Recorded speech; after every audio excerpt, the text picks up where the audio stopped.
அஸ்ஸலாமு அலைக்கும். ஃப்ரைடே மெனுவோட ஒரு குயிக் அண்ட் ஈஸியான ஒன் பாட் தால்ச்சா எப்படி பண்ணலான்னு பார்த்துடலாமா? இதுக்காக ஒரு குக்கரை நான் அடுப்பில் வச்சு 4 டேபிள் ஸ்பூன் ஆயில் ஆட் பண்ணி பட்டை, கிராம்பு, ஏலக்காய் ஆட் பண்ணிக்கிறேன். ஒரு பெரிய சைஸ் பல்லாரி உள்ளக்க வெட்டி சேர்த்து 1 டேபிள் ஸ்பூன் தனி மிளகாய் தூள் சேர்த்து 1 டேபிள் ஸ்பூன் இஞ்சி பூண்டு பேஸ்ட்டு சேர்த்துக்கிறேன். கொழுப்பு எலும்புகளோட உள்ள ஒரு 1/4 கிலோ கறியை உள்ளே சேர்த்து ஒரு 1/2 கப்பு தயிர் ஆட் பண்ணிக்கிறேன்.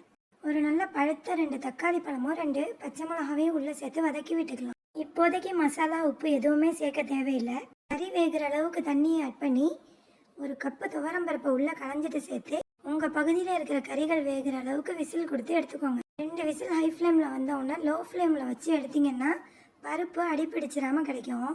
தால்ச்சாக்குள்ள காய்கறிகளை வெட்டி சேர்த்து ஸ்க்ரீனில் தெரிகிற அளவுக்கு மசாலாக்கள் சேர்த்துக்கோங்க.